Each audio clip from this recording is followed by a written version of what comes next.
Welcome to the Daddy Dialogue podcast. Excited to have these beautiful ladies here with me. I have been waiting for this conversation for such a long time. And this interview is different, guys. I want to be real clear. Usually I'm sitting next to the guest, but this time I was like, you know what? I'm going to do this like Vlad TV sort of situation. And I was like, I want to try it different so people can really focus on the story of, one, of perseverance, second, parenting, and three, just hearing the perspective from not just parent, but kids too. Like sons, daughters, in this case, daughters and mom. And today I have three of my good friends here. I have Christina, who I've known for a really long time. You know, she throws up the water like a thug. Arlene, mom Arlene, and daughter Angelique to the left. And it's great because this represents like different generations or different seasons. Mm-hmm. And just to start, we all Puerto Rican here, right? Is that what this is? Yes, sir. Boricua. 100%. 100%. Boricua Morena. Yeah.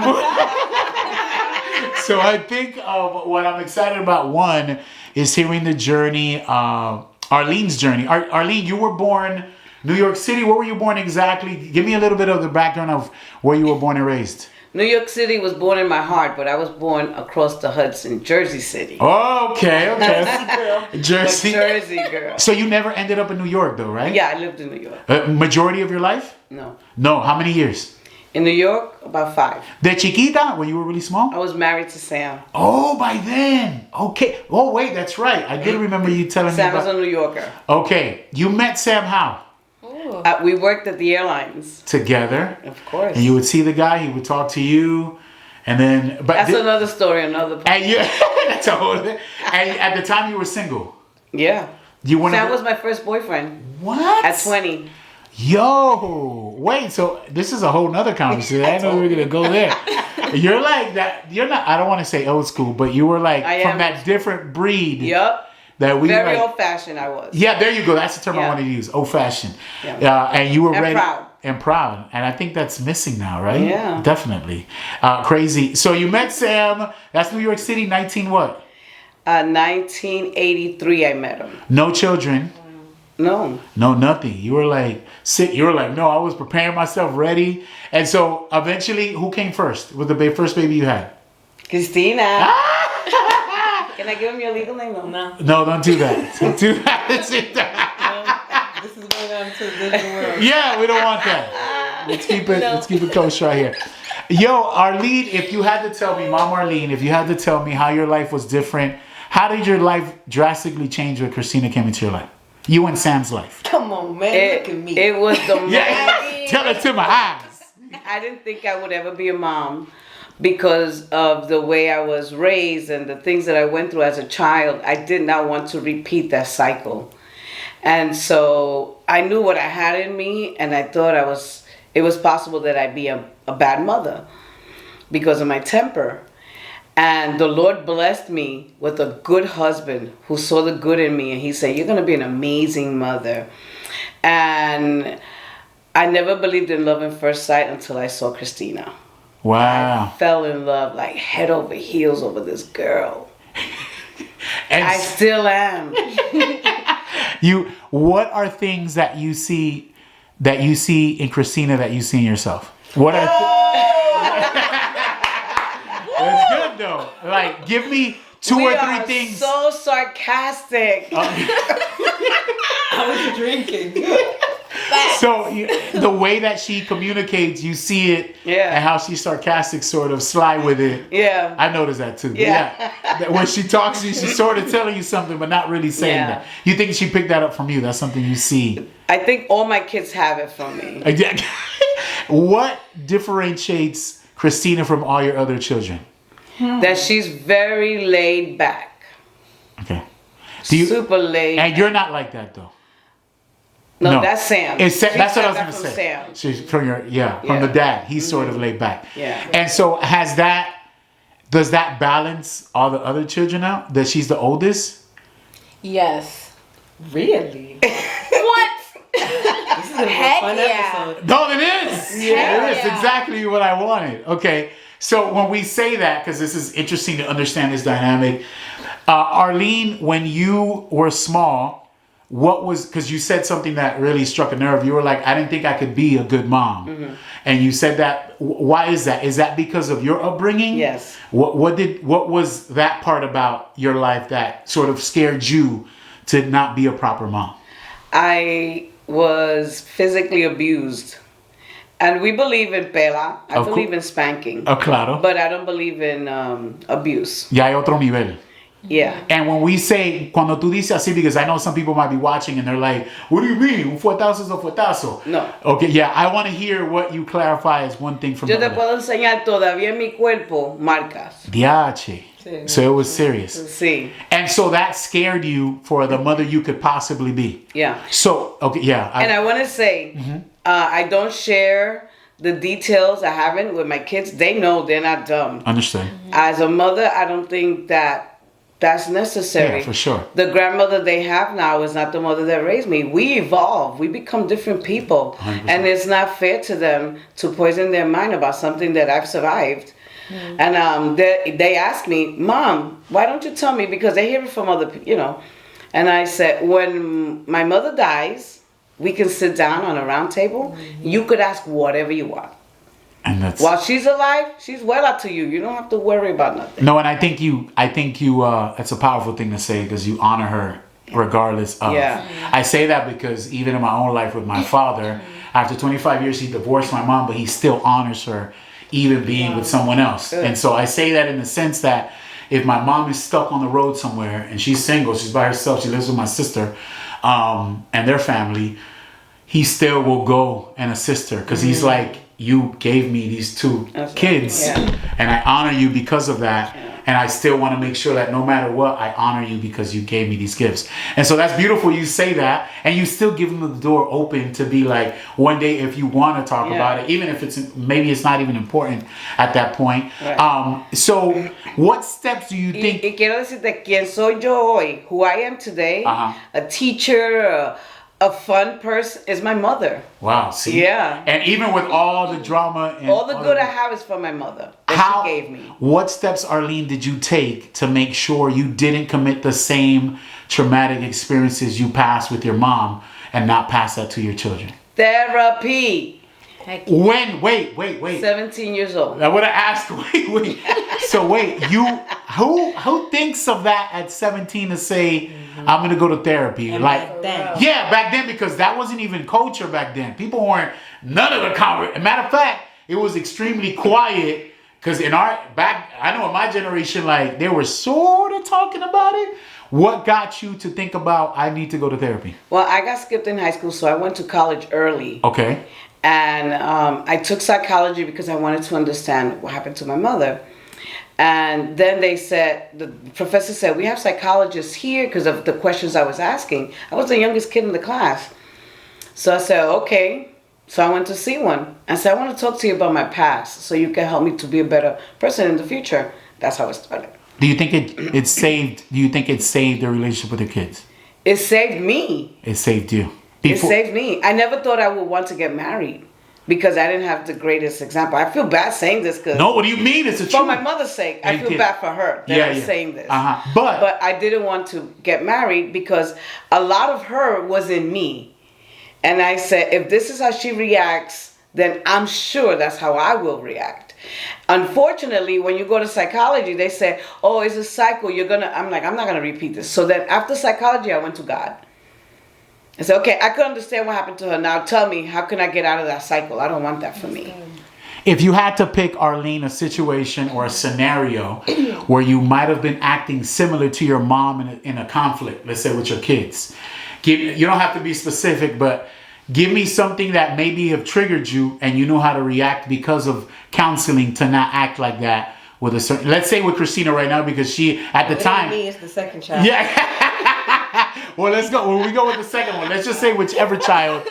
Give me a scenario because what I want to sort of envision or see how counseling helped you in a situation of like extreme conflict or where you start pressing on something like, and I say it because as parents, sometimes we'll learn something like I went to counseling and figured out specific things about my own character that was sort of spill out on my child. And I knew that we could hear concept, but until we deal with that conflict, you won't know how to use what you learn. I want to hear a scenario maybe of something that maybe you're doing it now, you're processing it now as you deal with conflict with your kids, and how counseling has helped you sort of deal with it differently than just go at it like you would naturally. Fortunately, I don't have an answer for that. Oh, you don't? Okay, that's good. I did the therapy at 17, Okay. and I had Christine almost 10 years later. I was 25. Wow. By the time I had her, a lot of the cobwebs were gone. They were gone. So as children, I never got to a point where I saw my mother come out of me. I hear her saying, "Cuidado con quien tú te metes," but I never. I mean, they'll tell you, unless I lied to myself, I never disrespected them. Ever. I never disrespected my kids. Like come out your mouth and talk to them crazy. Not once. Never. No. Never. Because that's what hurt me the most. What comes out your mouth. And as women, I know we have the power to give death with our words and life. It's funny because it shows a tremendous amount of emotional maturity to restrict yourself. I think I'm learning this as I honestly, I didn't even have to restrict myself. No, but I made it a decision. I will never talk to them. And I have a great husband. My husband taught me a lot of beautiful things. One thing he taught me that I really needed to be taught was we're not using the word stupid. That's before we got together. But as we're going to start dating, you can't use the word stupid. That word is not a good word. Do you like to be called stupid? No, but we throw that word around like it's okay. What? You're not going to say jerk, idiot, all my favorite words. And shut up in my house is prohibited. Because those are words que hieren. You know, they hurt. And eso te inca. Those are fighting words. We New Yorkers. Well, who you calling stupid? So why in the world would I call the love of my life, my husband, that was stupid? I don't even say that. And so because he trained me, I know that's probably not the politically correct word to say, but he trained me not to use that. It made me such a better person. Yeah. By the time my kids came around, it was not part of my vocabulary. Don't cross me in the street though, but my kids ain't hearing that. Yeah, that's what I was going to say. That's what I'm saying. Like, it takes an extreme amount of maturity to not lash out or talk at somebody crazy. Like, yeah, okay, when it's your kids or your family, it's easy. It's a lot, well, not easy. It's not always the easiest, but it's not always. No, they're the easiest ones to hurt. Yeah, but when you're on the street, it's a different situation. Like, I think me pasó yesterday, I think, matter of fact, just talking about random. I was at a light turning.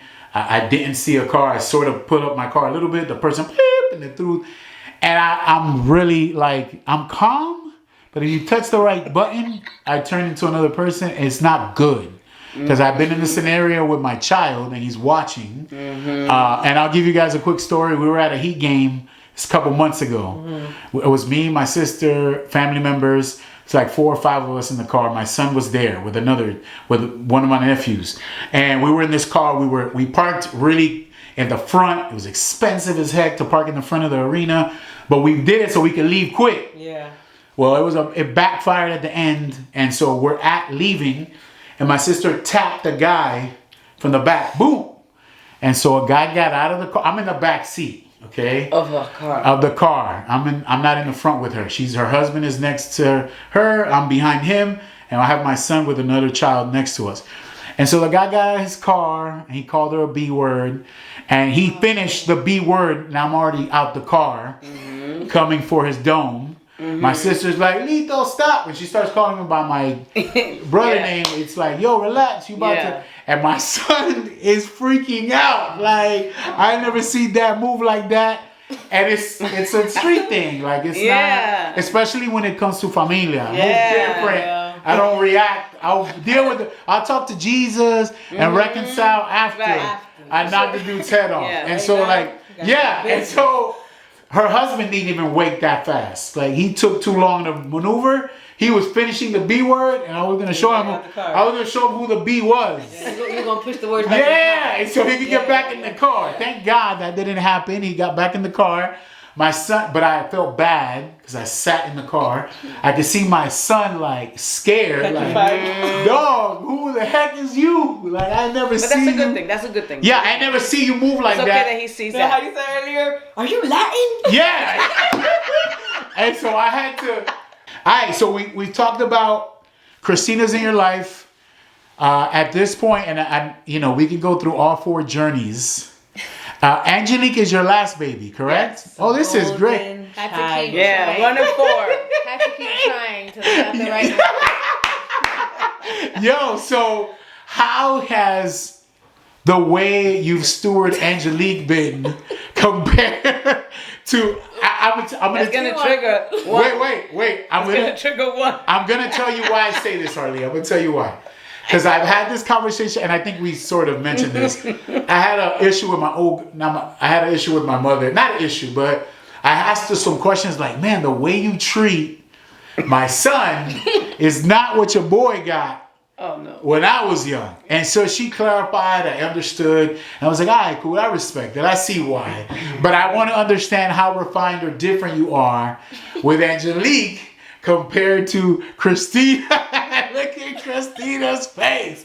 This is great. I hope I don't put you in an uncomfortable. No, you're good. Yeah, right. Yeah, I know. You're feeding the beast. I was looking at Christina. Yeah. You're gonna start twitching. Arlene, tell me how you've stewarded your daughter Angelique compared to Christina. We evolve. And what does that? We change. We learn. And God gave Christina the mother she needed. And God gave Angelique the mother that she needed. I've learned from all 4 of these women. Amazing, amazing lessons. This is gonna sound crazy, but do you think Angelique is getting the best version of you as a mother, starting out? That's a great question. That's a really good I question. think But that's what I'm saying. I want you to be honest about it because you're refined at where you're at. right. Although I think in specific ways it's special what Christina got because you were like thugging it out and figuring certain things. And It was new. there's beauty to that in a way. You know what I mean? Yeah. How do you think you gave Angelique the best version of who you are right now? What saddens me with Angelique is that she hasn't gotten the younger, healthier, more vibrant me or her father. So she's got the older mother who's more like, pues está bien. Not so Y con eso te lo explico. not so feisty. I don't know. I'm always feisty. I was gonna say. Yeah. Yeah. Probably And not she's as sucking her feisty- teeth. Yeah, Probably for not real. as feisty as Christina's mom, but I mean, I'm still afraid of her, so that says something. Yeah, I mean, for real. Like I would say, mom's crazy in general, but Who, me? Angelique got the very, very laid back version of my mom. And Also, too, Angelique is like an only child. So Definitely. that's what makes the difference. Christina had a sibling. Between her and the second one is 4 years. so it's different. Es una guerra terrible. So then 2 and 3 are 2 years apart. So that's a different kind of.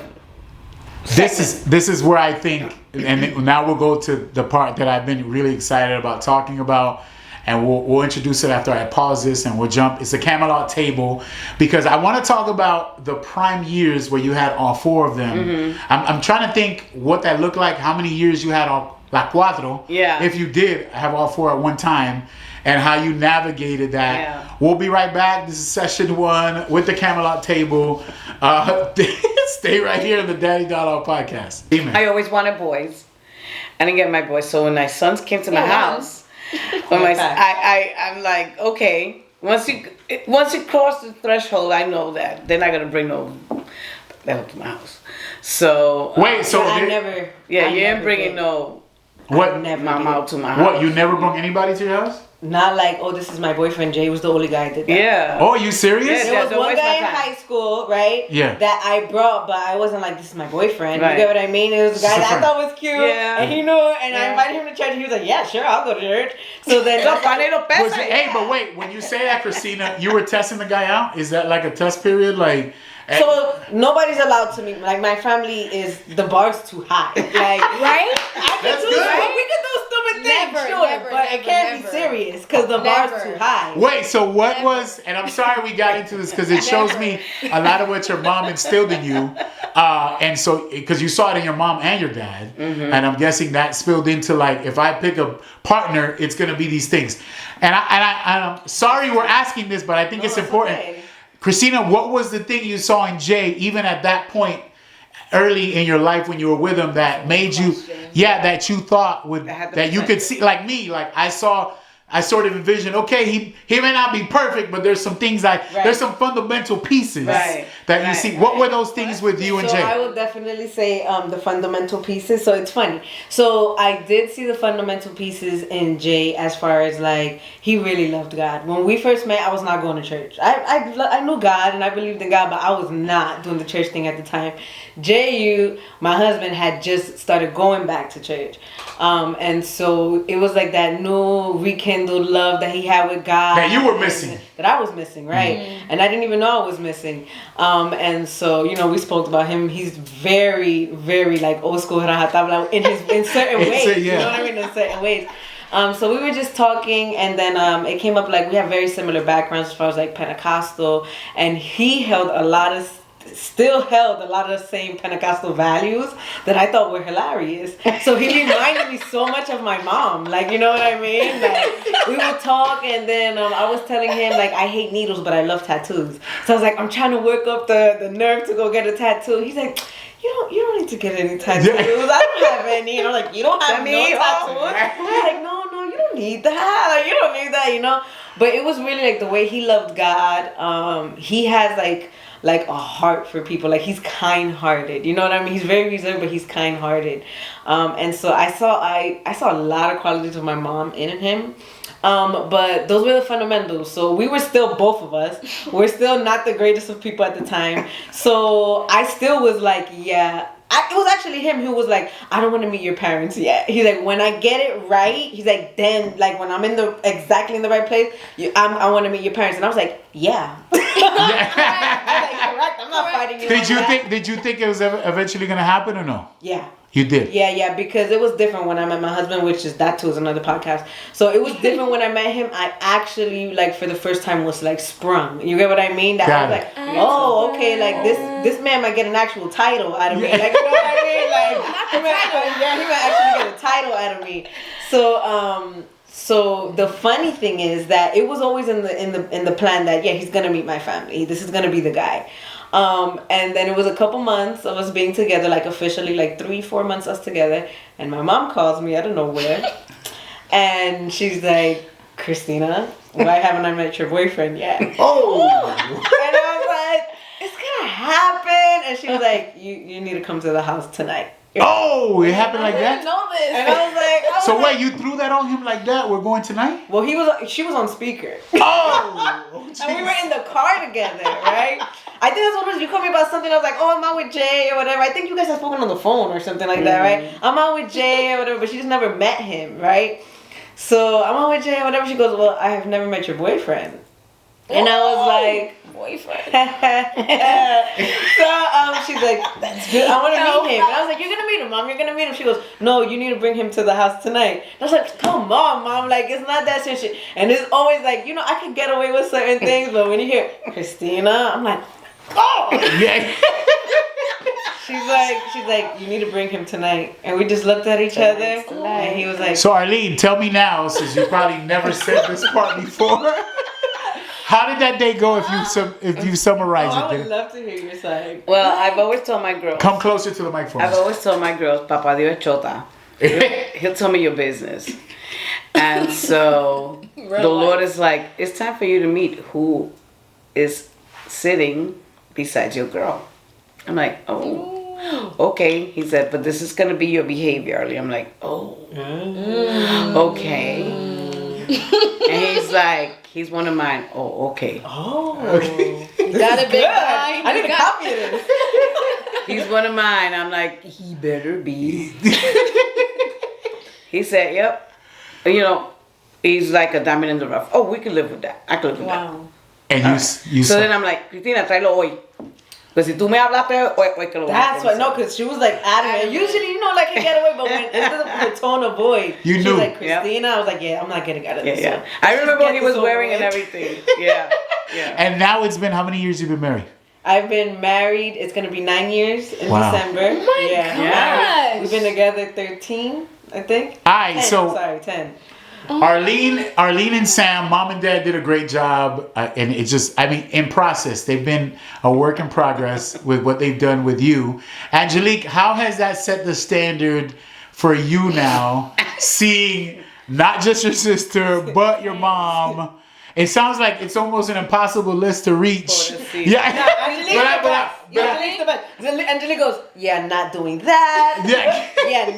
Definitely not doing that. Literally. But I feel like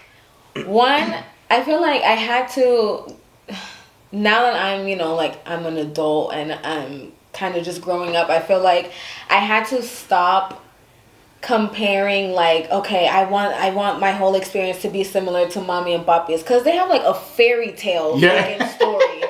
But that's not the times now, and that's not what God is necessarily going to do with me. You never know. So, well, it's not going to be exact. It already isn't. I think also like, too, like, personality plays a personality, part. Like, my for parents sure. are that I want that fairy tale movie thing. You know what I mean? Where I think where me and Angelique are more like realistic. Yeah. I got what I wanted. Yeah, it worked for her. For sure. But I feel like growing up, it was more like, of course, like, look at their story, it's beautiful. And that now that I'm older and my eyes have been open, and it's like, so this is what I have to work with? Okay, got it. So now it's very like less colorful, more, like you said, realistic. And so I still have a standard, and that's why I'm single. But it's, I feel like there's always going to be just a basic standard that they've set. Definitely. Or that they've instilled in us to set. Definitely. And then I build off that. It's funny because as I've grown to learn, specifically about you two, although I do talk to your other sisters, but I've spoken to you two more than the other sisters, there's a tone that was set by mom and dad, and it comes off like, there's people you meet and they get it, and you don't have to reiterate or reconversate and break everything down. It's funny because with Christina, when I met her years ago, it instantly, like, I got it, we got it. It was easy to just move, and she knew how I was moving. She was moving a certain way, and even back then, I think that was the beginning of your marriage. It was still like, you haven't really changed. Yeah, you're a different person, but the way you maneuver is the same. Correct. With Angelique, it's funny because when I started working with her, it's almost a serial, like, you guys are all very similar in a lot of ways. And mom instilled that in you. So it's easy when I talk to any of y'all, I already know the set standard of what I'm sort of dealing with. I don't have to deal with the foolishness and the wasting time and so thank God for that. Because if there were more people like that, it'd just be easy to maneuver. Let your yes be yes and your no be no. Al fin del día, one of the things that really intrigued me more and more, and as I started meeting your mom at church, because I knew your mom before, but I got to learn more about her here, was one day when she started talking to me about this thing, the Camelot Table. And I was like, I remember it was like a Sunday, I was running by, I was like, Camelot Table, que lo que es eso? And it was like we were talking about resolution and how you deal with scenarios at home. And she was giving me this breakdown, and I want to hear more about this because I'm really intrigued about it. The Camelot Table, and I want you to give me more detail, Arlene, was how you sort of put your kids. One thing is really clear, is that you're sporadic, and I've tried to be in my life now, especially with my wife and my son, to ask specific questions at random moments so they don't think, they know it's coming. It's oh, we're just doing this. The Camelot Table, what was the premise behind it?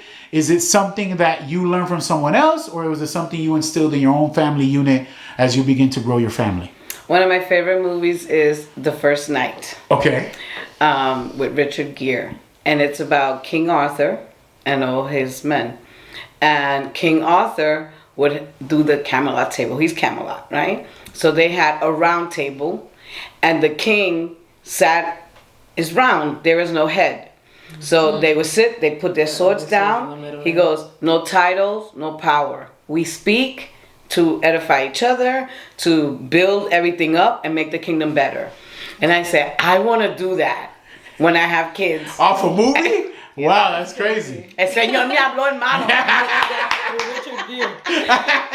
Que me hable todo lo que quiera. Yeah, no, but it was really the king. Wow. And so Sean Connery. So the Camelot table is, so walk me through what a Camelot looks like when you guys put it together. It's a sit down, like sort of like what's happening right now. Yeah. How would that Camelot happen? You would just randomly be It was random. It was on our dinner. It was dinner. So Our dinner table in my house, there was a law. You had to sit down together as a family and have dinner.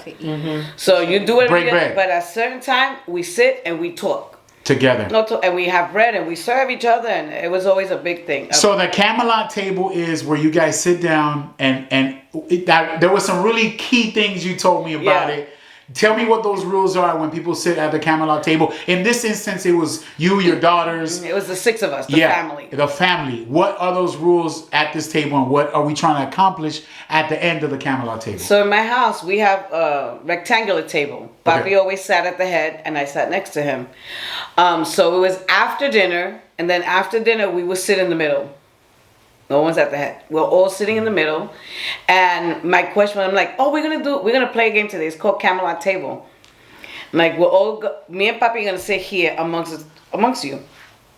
And I have a couple of questions to ask, and you can answer them with no fear of retaliation. This will never come up again. Okay. So these are the rules. You can say what you want. And as I'm talking about it, they're coming up into my mind like, okay, so look what I said. It was sporadic, very mommy. Mm-hmm. It's never gonna be used against you. I was gonna say that. Yeah. It's not gonna come up again. And it's all, you can express yourself however you want. I taught my daughter. I taught my daughters when they were little. Wait. What Let me explain to you. Con respeto. Sí, desde chiquita, I taught them. I want to teach you how to negotiate, so you can negotiate yourself out of a spanking. And I want you to use your best resources and language to defend your point of why you shouldn't get punished. If you're good, you win. You get what you want. In the meantime, I am going to help you to teach you how to negotiate. Why? Because I wanted my daughters to be able to negotiate across the table. I deserve more money and not be afraid of nothing. If I'm the one you're afraid of the most, because I want it to be that way for that moment, then you can do anybody. Nobody else should intimidate you. If you're angry, don't talk. Because when we're angry, we tend to say things that are hurtful. So wait. And say, Mommy, I want to talk to you, but right now I'm too angry. You're letting me know, you did something. And I have to respect the way you feel. And you remember I used to say, these are rules of engagement. Mm-hmm. If something's going on, I'm not arguing. I don't raise my voice. When I raise my voice, there's a fire or I'm praying. So we're going to talk, and if it gets too heated or you're too bothered, you're going to say, Mommy, I need a break. I need to walk away. I'm going to respect that. I don't care if I'm in the middle of it. But you're here. Okay. Because I'm the adult. I should be able to, wrangle myself in. And so that way nobody feels cornered or bullied by Mommy. I wanted them to feel like you have a voice. One of the things that I always told my kids, I always raise them like, you're ministers of God. Mm-hmm. And in my house, in Mommy's house, era la casa dulce de los pastores venir. And so if somebody would come out of town, they would stay in my house because my mom and dad were cool people. They were fun. But there was always this beautiful respect and honor. My mother said, these people work for the Lord, so we want to give them the best. So in my house, my china closet was filled with beautiful mi casa crystals. And it was all for my girls. This is not for the visita. The visita can get it if they want. But my kids drank milk and cookies in mi casa crystals. I wanted them to know the best is for you. You're the better person here. So when we would talk, it was always with that respect. And I would, even if I have to discipline you, I always did it like if you were a pastor and I had to correct you. So it was always with respect. Which is really key. Angelique, how do you think that helped you develop being able to have that kind of, and then I'll ask Christina too, how do you think that Camelot table, with the times that you did or were a part of it, if you remember any of them, how did that help you develop, like, being honest with your parents? I'm thinking, I want to be honest. I know usually when you start something like that with your kids, nobody just quickly starts rambling. She did. I kids to do it. I taught them to. I'm like, you take the advantage. When somebody gives you something, you take the advantage. So, if I said it, take me at my word. So she was the first one. Well, this is not a drill, boys. This is for real. So tell me what. Well, I'll start with Angelique. Angelique, has it? Well, I'm guessing with Angelique, it took longer for her to like get open and be honest about. She was like, "What does everybody do?" Was it? I feel, yeah, kind of. Cause I especially as a kid, I was very like, I don't want to hurt anybody's feelings or step on anybody's toes. I get that from my dad. Not the most. But I remember, I believe at that table, one of the sessions we had, I think I had told my mom like, I think you're more bumpy and Papi's That was the funniest one ever. Because the whole thing was, it was always known throughout everybody who knew our family, my dad's the smooth one. For sure. You get what I mean? He plays the sax. So the conflicts, that says everything. Since he was smooth, Andrew's like, Papi's smooth, you bumpy. You're bumpy like speed hump. And it was so sweet how she tried to find the kindest way to tell me, you're a So wait, when both of your daughters say this, would you say that most of the conflict, if there was any, was more with your mom than your dad because he was a smooth one? For sure, I feel like she established a good cop, bad cop, kind of. What would you call that? That's dynamic. Okay. Because I feel like that's her opinion. That's not yours. I only feel that way because I feel like when like my mom was always at home, she raised us at home. She was a stay-at-home mom, so she had to deal, I feel more, at least with me, with more of like the everyday things. Yeah, the everyday things. So like behavioral issues or whatever, if there was any, she would be the one to deal with that. And my dad, he's at work. So when he comes home, she just wants us to be like, oh, Papi's here, So I feel like, of course, it was going to be different anyway. And then my dad, I felt like, especially a lot younger, I was a lot more like my dad. So we just kind of connected. It seems like your sister's perception of what this is totally different. Like, that's hilarious. Like, how different set of parents. Yeah. So wait. I never saw it like that. Good cop, bad cop. No, you saw they were both bad? No, I saw the team. I personally, I always felt, and I think it's because my mom kind of expressed this too, like, and not in a bad way. I just don't have the right verbiage. It was them against us. That's how I felt. So it wasn't like good cop, bad cop. It was like they're a team, and if I do wrong to one, the other one is not gonna come to my defense. It's gonna be like, why you hurt my wife or why you hurt my husband? Yeah. You get what I mean? So they was always on the same page to me. So it was like, ain't no good cop, bad cop. This just 305 Miami-Dade. Like PD. They coming for me. Yeah, they just coming first 48, both in the room. Like, that's it. Like, wait, so there used to be times that she would be like, Sam, I can't do it. It's your turn. Yo. Okay, so understanding that and see what benefits do you think, Arlene, came from you doing these Camelot tables with your children? Things that you saw from them after you started to instill this in them, doing this process. I did it because I was owed a couple of apologies as a child, and one time I dared, and by the way, I kept my teeth. Thank you, Lord. I dared to say, you owe me an apology. And I got the biggest, not Bella, but the biggest speech. Oh, I cracked myself and have to give birth to you. I never got to apologize to you. I'm like, what you did was wrong. You hit the wrong person. Oh, well, te la debía. And I'm like, I ain't never doing that to nobody. And so I'm like, in my everyday life, I'm sure I've done a lot of things that were not fair. I taught these kids, life is a game, at least in my house. These are the rules. If you feel like, damn, that's messed up, talk to me. If you don't want to talk to me and you just want to, amongst your sisters, don't let me catch you. Don't talk behind my back. Que yo no te coja. If you suck your teeth are mine. Yeah. You roll your eyes, I'll pop them out your head because that's so disrespectful. I'm giving you a platform to express yourself. And you're acting out loud of character. And you're being, and we are not ghetto. That has been transcending all years. From the Definitely. oldest to the youngest. I think that's why, and a lot of times, like, we're just like, Well, I mean, I just gotta tell you the truth. I'm sorry if it hurts you, but like, you rather me talk behind your back. We don't know how to talk behind people's back. Yeah. Why? That's wrong. That's not even godly. Yeah. So if you're gonna suck your teeth and I catch you, right, the game is on. She rather you say mama mad at you than just suck your teeth and say it. Mom, that's not right. Right. That's not fair. I don't feel like doing this. So because I taught them, I have one child that plays the game perfectly because I never catch her.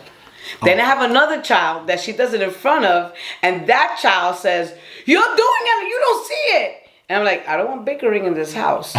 If there's a problem, we talk about it. If you bicker, there's a problem. At this age now, at this season, it still happens. So, right? Do you guys still? Every time I'm drinking. Do you guys resolve issues like that now? If you have family issues, if you have them, or you just talk? Like amongst the girls. And I'm saying because like I'm thinking about my own situation, right? And I'm thinking like in my family dynamic, I'm like that with my sister. Like I'm direct. Mm-hmm. Like I'm like, yo, right, yeah. Like I think all four of my keep girls it a buck. Like, with my sister, with my mom, I have to. I guess I have to learn. I have to be better. And Arlene, you could maybe help me, but I have to be better at having patience. Like with my old girl, sometimes I'm a little overly aggressive and I want to answer now. She wants to process everything. Yeah. And I don't know how to do that. That's age. You owe her that. You gotta let her do it. For sure. You're 100%. So ella te está regalando la paciencia, cógela. But I want to understand this, and I guess Angelique is not there yet, but Christina is. Christina, has it helped you because of those tables or the Camelot table? How has it transcended into your relationship with your husband? Do you keep that? Have you used it similarly, or you have something similar to that when it comes to communicating with your husband? And the thing is, like, it's crazy because it was sporadic, but it was normal in our family to have these Camelot meetings or the round table, and so it was so normal that I didn't know that. How do I say this? It became embedded in me. So I always felt like in relationship, this is what you do. So one key thing that and I was hoping you asked this so I can honor my mom about the Camelot table is that when I got married, right? Our first year married, right? We're out, we're eating, and I said, because this was something mom always did at the Camelot table every time.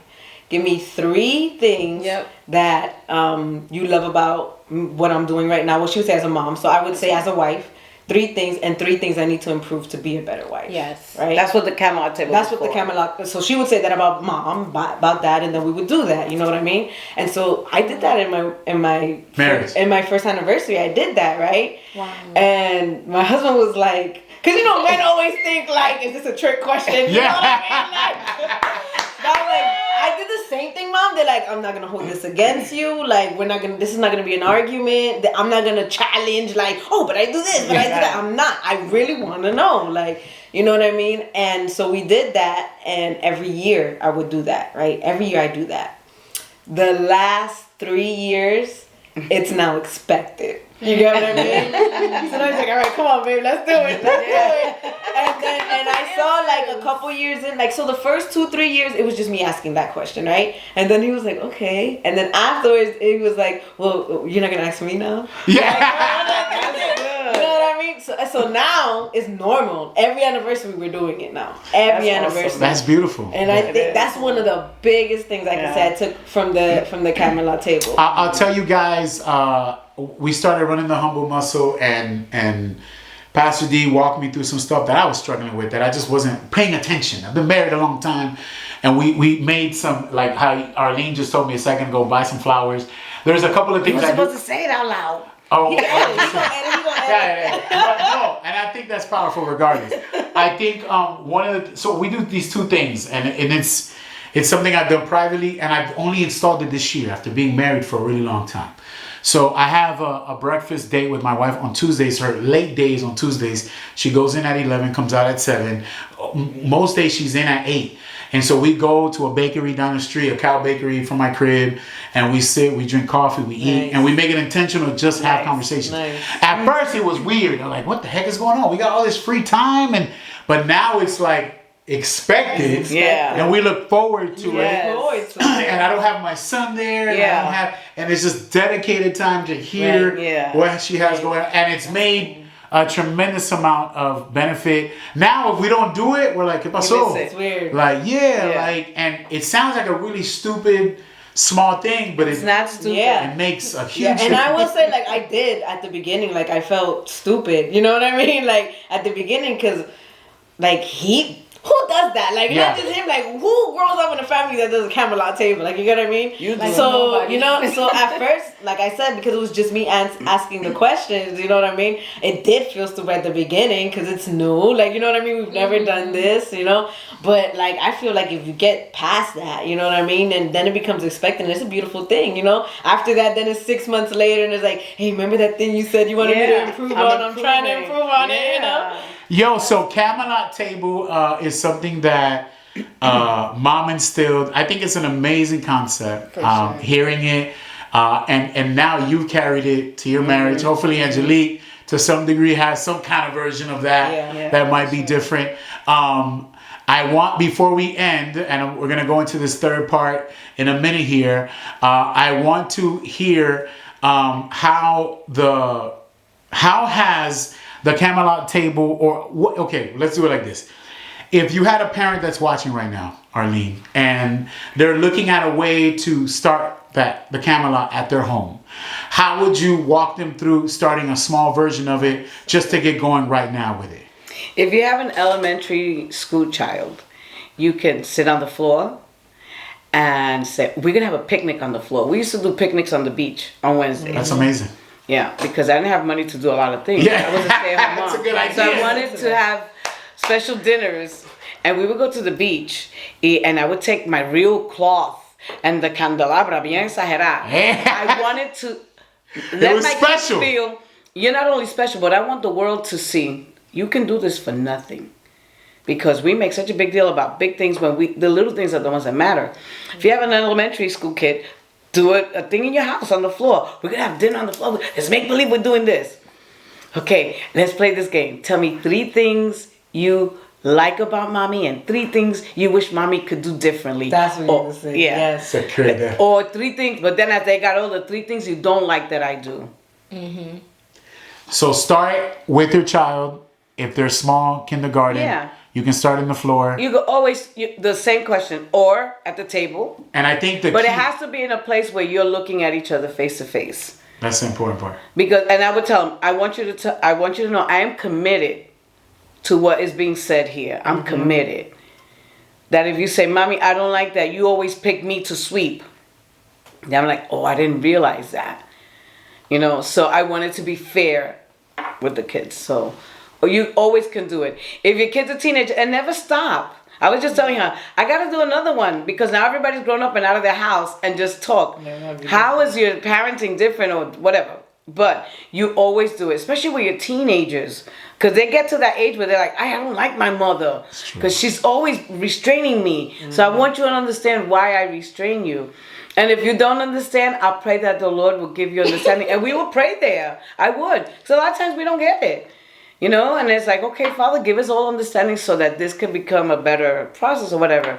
And my point was to say I'm sorry if I did wrong.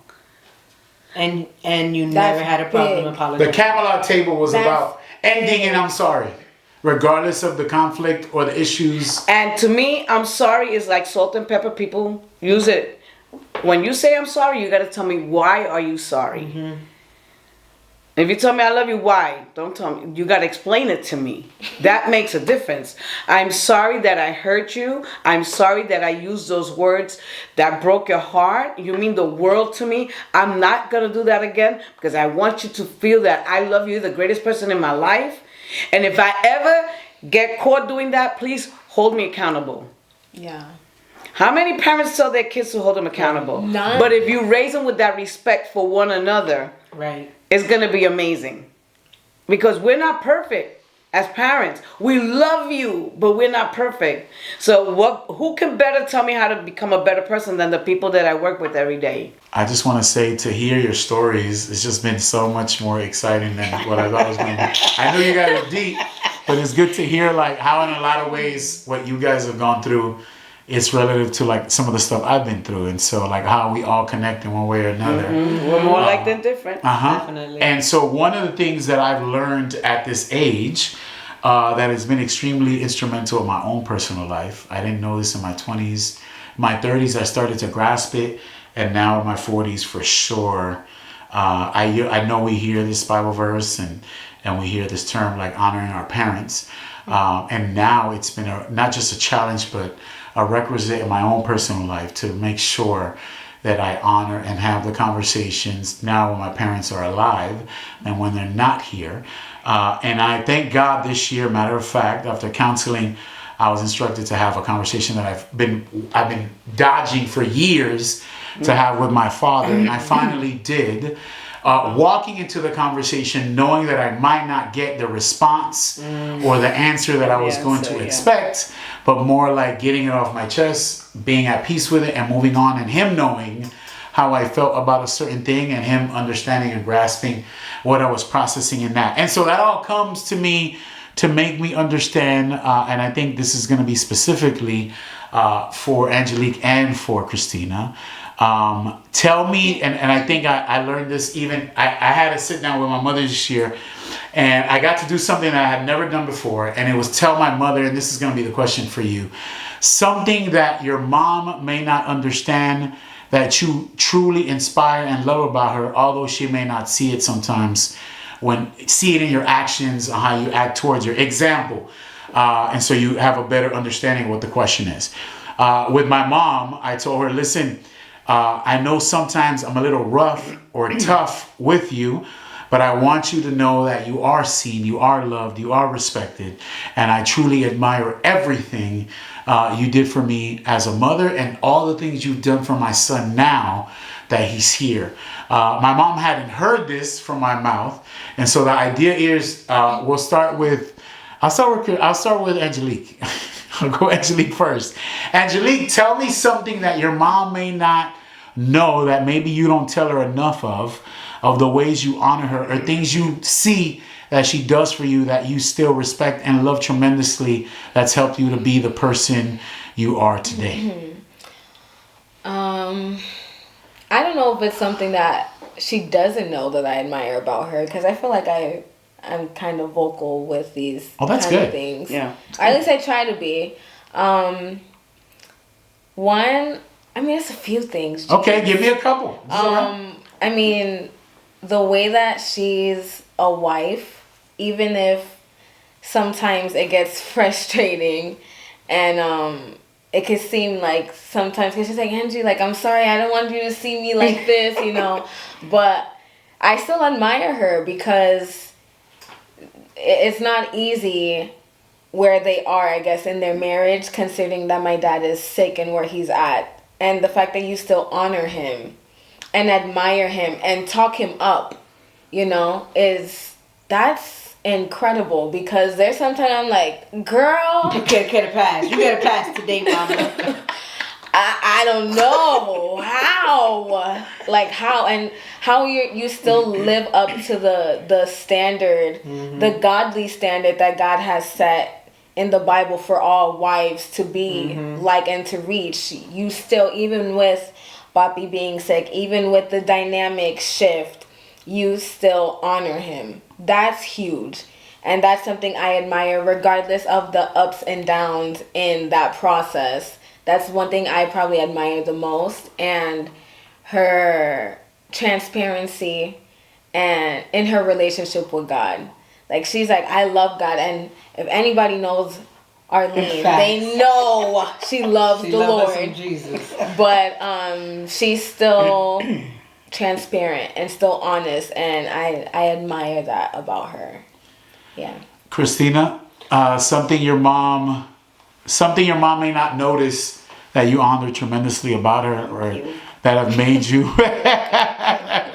you who you are today.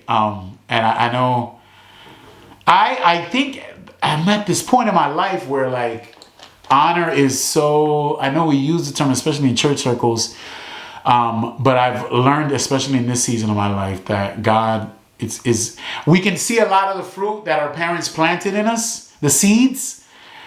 When you and I pray that as Josiah, because this all comes back to him, the seeds I'm planting now, that we're able to at least hear or see a resemblance of the seeds we planted for our children. And so in that same vein, what are some of the seeds your mom planted in you that you honor to this day now? Can I say something? Yeah. A lot of times we plant, but some kids you have to graft. You know what grafting is? Well, no, what's that? No, sabe. No. You take a tree and you split it or plant. And then whatever you want them to be with that plant, you put it inside, you put it together, and you tape it.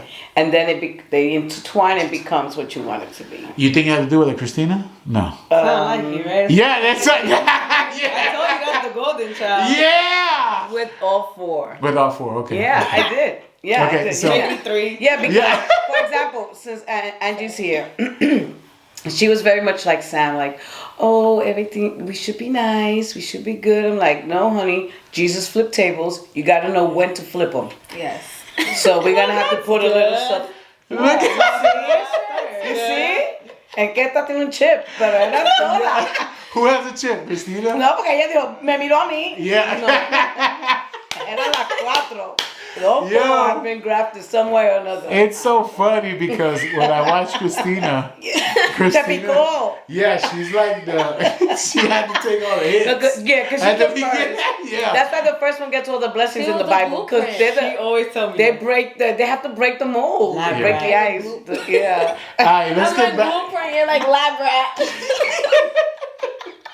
You guys are so bad. All right, wait, let's get back to it because we can keep going on that route.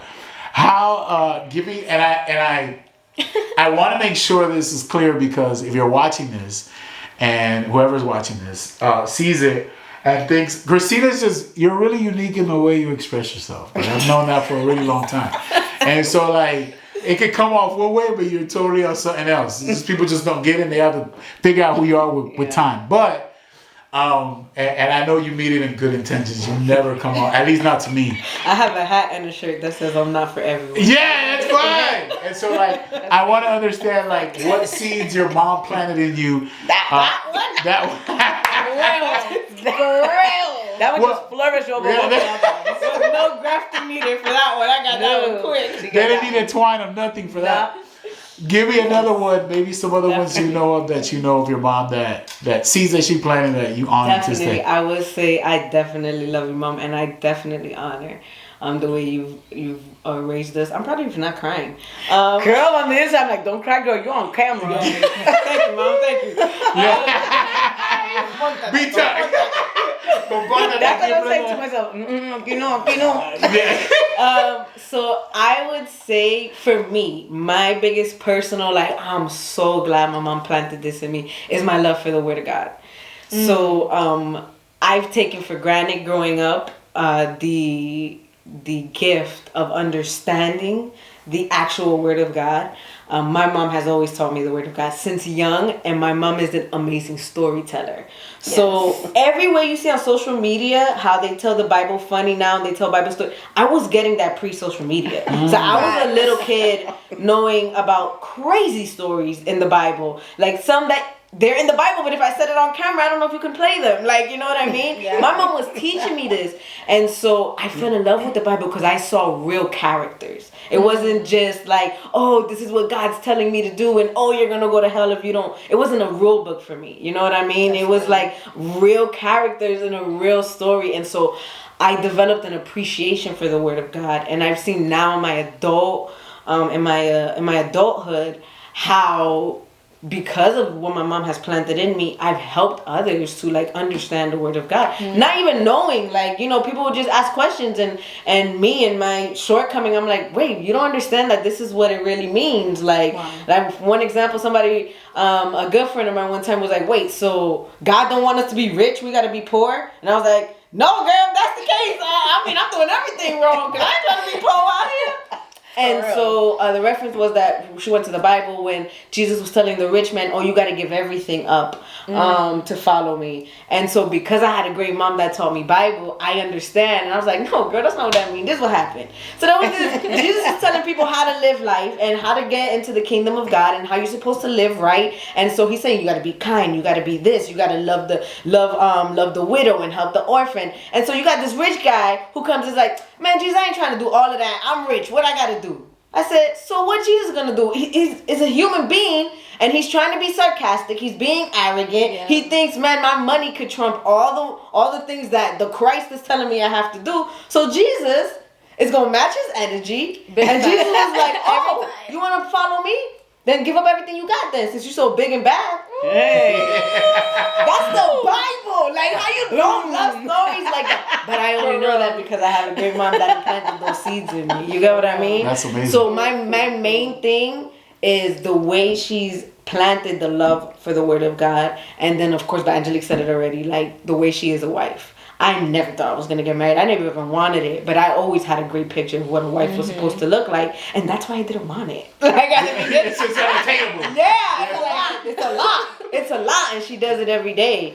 You know? So, yeah, I would say that. I don't want to keep going because I'll be here all day. No, man. I really appreciate the vulnerability, the honesty, the transparency. Later in my life here with these things that I'm doing, even with this podcast, like I've understood the power is just the fact that we have the conversation and the fact that you guys can engage like this, talk about things that possibly haven't been talked about in a while. And at the same time, whoever's watching can learn from it. Yeah. And to me, this has been some of the most gratifying work I've done in many years, and I've done all kind of crap with all kind of different people. So I thank God that we finally got to sit and do it. It was on my list, and I was like, even if I record it and we drop it Mother's Day weekend, something, I'm gonna figure out how to do it in a way where it could be beneficial for parents. And the Camelot Table, I'm telling you now, Arlene, I might steal it. Good. It might be a I want everybody to use it. Because it's a beautiful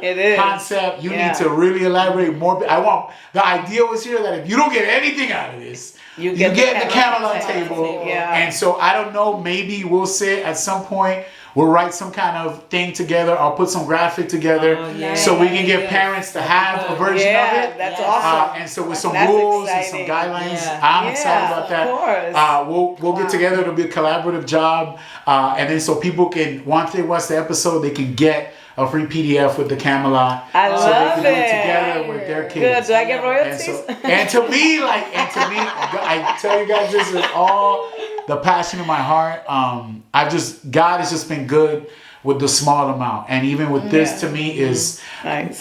Trust me, I've done all kind. I don't have to say that to you, but it's good to see that these kind of stories, these kind of experiences, this ministry can be exposed and people can see it. Right. And in a world where there's people talking really crazy stuff out here, that we can see an example. Even like, it's sad that even as Christina, me, and Angelique talk about how this stuff is sort of old-fashioned and old school, sadly, it's what should be. That's what we're the norm. And so some things are so good, you have to continue. I want to say something to the parents. As a teacher, this has been my motto. If you yell, you're the one out of control. It's not your kids. It's you. You should never have to yell. I never yelled in my house. I heard too much of it growing up. The only time they will hear me yelling is if I'm cracking up or if I'm praying the devil out of something. They will hear me, algo pasó, mami está gritando. I'm praying. Your kids should say things about you that make others respect. And so yelling is such a Boricua thing. Like, it's Latinos. We yell. We talk loud. That's not the issue. The issue is yelling. And what are you yelling? Are you saying, te quiero? Está bien. Dios te bendiga. Está chévere. But don't yell at your kids. You have power. Mm-hmm. I will also second that and say another thing that I want to give to the parents, because you instilled this in us, was don't hit your kids in the face. Oh no. My mom was not afraid of spanking, okay? She was not one, but she always said that it is the last resort is to spank. She said, I'll never tell you that I'm whooping you, because that's what happened to slaves. She goes, I'll discipline you, and I'm never going to hit you in the face, because that's disrespect as a human being. Yeah. Yeah, I can't. Man, that's a whole nother topic. I'm glad you brought that up, because at some point, Yeah, because I think that there needs to be a balance, you know. So we live in a world that is either don't touch the kids at all and just let them express themselves and grow up the way they act. No, my mom was one that used to say, I'll hit you so the cops never will. Like my mom legit said that. And now, guys, there's this really crazy. There's these new concepts. There's like soft parenting. There's terms now that you're not even supposed to. I'm having a conversation. Kids. Yes, I'm having offense. There's soft parenting. There's